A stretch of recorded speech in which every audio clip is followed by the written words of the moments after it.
Oi, gente! É o canal YouTube Eli Correia Oficial, o canal da saudade. Se inscreva no nosso canal, faça com que o nosso canal fique ainda mais forte com a sua inscrição.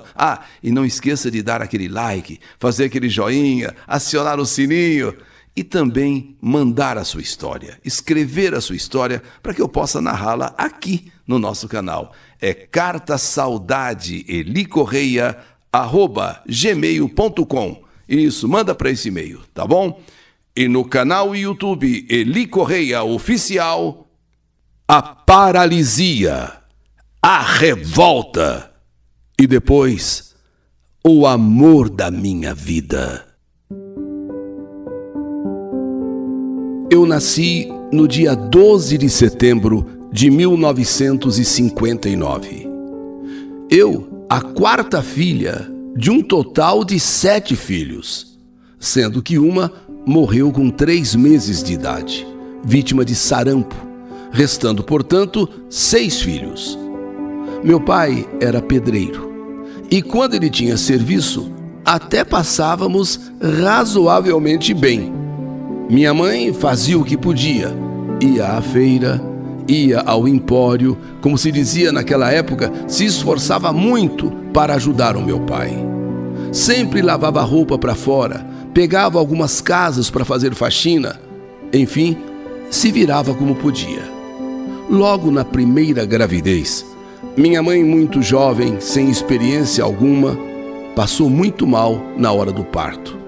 Aliás, parto que na época era feito em casa. Devido a isso, meu irmão Oscar nasceu quase morto. Se não fosse a habilidade da parteira, com certeza ele teria morrido. E a minha mãe também. Sim, os dois poderiam ter morrido naquele parto. Passados 2 anos, minha mãe engravidou do meu segundo irmão, o Zé Carlos. E com ele foi tudo normal. Mais ou menos 2 anos depois, minha irmã Maria Inês nasceu, linda, loira de olhos azuis, mas com 3 meses de idade contraiu sarampo e veio a falecer. 1 ano e meio mais ou menos após a morte da minha irmã, eu nasci. Nasci forte, bem gordinha e, segundo a minha mãe, muito bonitinha também. Até 1 ano de idade estava tudo bem comigo. Até que um dia eu acordei queimando de febre. Minha mãe me levou correndo para o médico. O médico achou que a febre que eu estava tendo era devido aos dentinhos que estavam nascendo. Então prescreveu um remédio para baixar a febre e outro para os dentes. E voltamos para casa. Mas à noite a febre só aumentava. Minha mãe então ficou desesperada e me levou em outro médico. Foi então que ele diagnosticou que eu estava com poliomielite. Fui internada imediatamente. Aliás, passei meses internada. Fiquei na época, inclusive, num pulmão de aço. Eu acho que isso nem existe mais hoje em dia, pulmão de aço.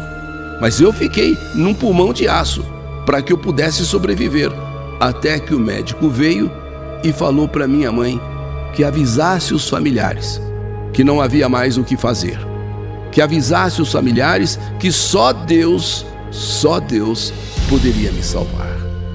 Minha mãe, que sempre foi muito católica, minha mãe que rezava o tempo todo, fazia orações, fazia promessas, até que um dia, quando foi me visitar, o médico falou que eu tinha tido uma pequena melhora, mas era incrível. Eu estava mais para ir embora e de repente ele falou para minha mãe, olha, ela teve uma pequena melhora. E eu fui melhorando a cada dia.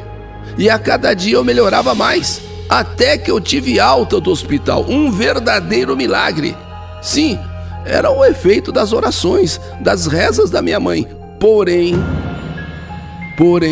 nesta alta do hospital, os médicos avisaram, ela vai ter sequela nas 2 pernas, devido a pólio, devido à paralisia infantil. Mas minha mãe, nunca desistiu de mim. Levantava de madrugada, me levava aos hospitais, eu fiz muitas cirurgias, comecei a andar com muita dificuldade com mais de 2 anos de idade. Mas com muita dificuldade eu dava alguns passinhos. Quando chegou a época de escola, comecei a estudar, eu adorava ir para a escola. Mas o que eu mais adorava mesmo eram os elogios que o meu avô fazia sobre mim com os seus amigos. Amigos que iam jogar truco em sua casa. Aí ele me chamava e pedia para eu escrever alguma coisa, só para mostrar para os seus amigos o quanto eu era inteligente. Meu avô se orgulhava de mim. Nossa, meu avô fazia uma propaganda. Eu saía ali da sala toda feliz. Adorava brincar com os meus irmãos e primos que moravam no mesmo quintal que a gente. Brincava de tudo: boneca, casinha, carrinho de rolimã, soltava pipa, todas aquelas brincadeiras saudáveis que as crianças de hoje não têm mais. E eu também brincava com os garotos que eram nossos vizinhos, que eram o Jair e o Gilberto. Mas eu brincava mais com o Jair, porque o Gilberto era um menino muito quietinho e gostava de brincar sozinho. E um dia eles foram embora do bairro e eu fiquei muito triste. A minha infância foi a melhor fase da minha vida. Eu nem me lembrava que eu tinha problema nas pernas, Mas quando eu entrei na adolescência, o que eu não tinha sofrido até então, eu passei a sofrer. O que eu não tinha tido até então, passei a ter. Complexo do meu problema físico. Eu passei a ser uma pessoa complexada. Incrível, na minha infância, assim, naqueles primeiros anos, eu não tinha nenhum problema quanto aos meus problemas físicos nas pernas, devido a pólio, devido à paralisia infantil. Agora, adolescente, eu queria culpar alguém por eu ser daquele jeito. Eu queria culpar minha mãe, eu queria culpar o meu pai, eu queria culpar alguém por eu ser daquele jeito. Eu não me conformava, eu não me aceitava. Eu ter problemas de paralisia, de poliomielite, eu ter problemas nas minhas pernas, sabe, aquela revolta. Passei a ser uma pessoa chata, ranzinza, briguenta. Eu não admitia eu ser daquele jeito. Todo mundo normal, eu ali rastejando com aquela pólio, com aquela paralisia. Não, eu não aceito, eu não admito. Eu não conseguia arrumar namorado. Eu ficava frustrada. Eu ia a alguma festa em algum lugar e os rapazes se aproximavam e na minha cabeça se aproximavam por causa do meu problema físico.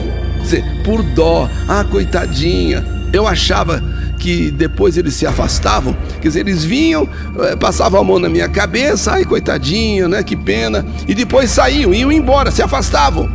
Eu passei a me achar um lixo. Sinceramente, hoje eu posso dizer, eu me achava um lixo. Muitas vezes eu só chorava, ficava com depressão e passei assim muitos anos desse jeito.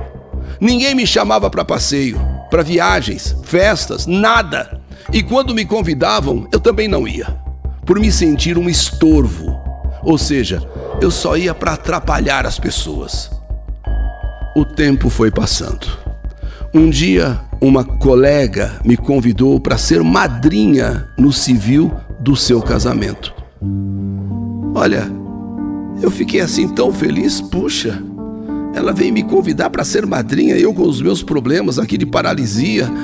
Nossa, eu fiquei assim, chocada, mas pelo lado positivo, quer dizer, ela me convidar para ser madrinha lá no civil, só que eu tinha que comprar sapatos. E era muito difícil encontrar sapatos para mim, porque devido à doença, os meus pés, eles quase não cresceram.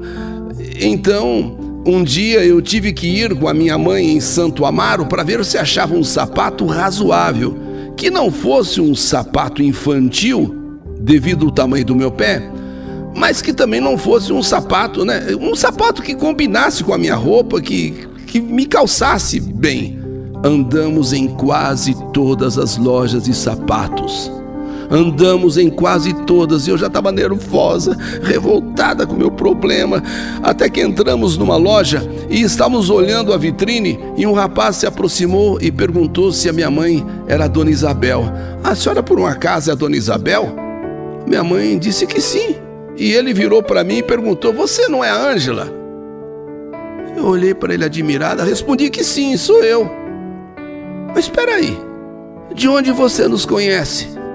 Ele respondeu que ele era o Gilberto, irmão do Jair. Sabe aquele menino tímido, aquele menino que era nosso vizinho e ele gostava de brincar sozinho? Eu brincava mais com o Jair. E ele, o Gilberto, era tímido, eu gostava só de brincar sozinho. Isso quando éramos crianças, muitos anos atrás. Puxa, que coincidência! E ao mesmo tempo, que alegria! Então você é o Gilberto, irmão do Jair? Conversando com ele rapidamente, minha mãe o convidou para ele um dia ir lá em casa. Ele falou que só tinha que consertar o carro, que ele iria assim, que o carro dele estava quebrado, e ia aproveitar e levar a mãe dele, que ele tinha certeza que a mãe dele iria ficar feliz. Minha mãe, mais que de imediato, falou para ele: leva o carro no meu filho, ele trabalha como mecânico e é um bom mecânico e trabalha em casa.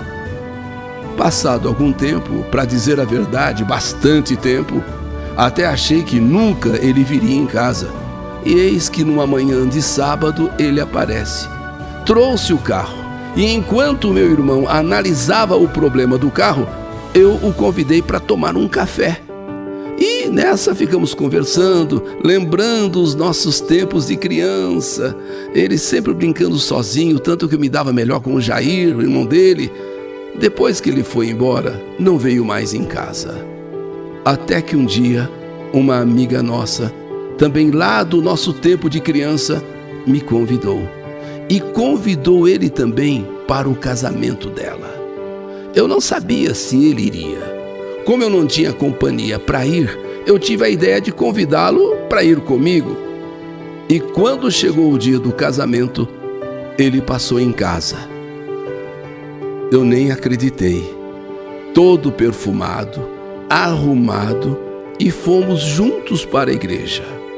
Depois da cerimônia e dos cumprimentos aos noivos na porta da igreja, ninguém nos informou se iria ter comemoração ou não, se ia ter alguma festa ou não. Então nós ficamos perdidos ali na porta da igreja sem saber o que fazer. Então, olha, eu tive a ideia de darmos uma volta no shopping e ele concordou. Andamos no shopping inteiro até que paramos na praça de alimentação e comemos um lanche. E começamos a conversar, até esquecemos do tempo. Quando fomos ver, já era tarde e ele me levou para casa. Quando chegamos no portão de casa, eu falei que ia entrar logo, porque já era muito tarde, e como ele morava longe e era um lugar perigoso, ele também não podia demorar. Mas quando fomos nos despedir, com aquele beijinho no rosto, né? Ele perdeu a timidez e me deu um beijo na boca. Meu Deus, ele me deu um beijo na boca. Um beijo longo, um beijo gostoso, que eu nunca havia recebido de ninguém até aquele momento. Aquele beijo delicioso. Sabe aquele beijo prolongado, gostoso, que você vira de um lado, vira do outro. A partir de então, acreditem, começamos a namorar. Namoramos, noivamos e casamos em menos de um ano. Apesar da mãe dele ter vindo em casa e tentado me convencer a não me casar com ele, não sei se por preconceito das minhas pernas, né? Ou por ciúmes do filho, não sei. Passamos por cima de tudo e de todos. E nos casamos no dia 20 de janeiro de 1990. Logo engravidei e hoje temos um filho lindo, maravilhoso de 25 anos, que só nos trouxe alegrias até hoje. Somos felizes. Sempre que podemos, vamos viajar. Pretendemos um dia, inclusive, fazermos um cruzeiro. Um cruzeiro, esses navios bonitos. E quem sabe um dia uma viagem internacional, quem sabe? Esperamos viver juntos até que a morte nos separe. Eu sou Ângela Maria de Andrade Pinheiro, do Jardim Germânia. Puxa vida, eu posso dizer que sou feliz. No momento talvez mais triste da vida, em que eu me sentia um lixo, em que eu, revoltada, não me aceitava com os meus problemas em minhas pernas devido à poliomielite, eu reencontro Gilberto e encontro o amor e a felicidade. Obrigado, Deus. Obrigado, Gilberto, por você ser o meu marido, pai do nosso filho lindo, maravilhoso e, acima de tudo, meu amor.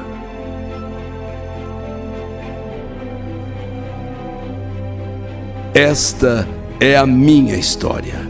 História que a vida escreveu. Que saudade de você! A paralisia, a revolta e depois o amor da minha vida. História do canal YouTube Eli Correia Oficial.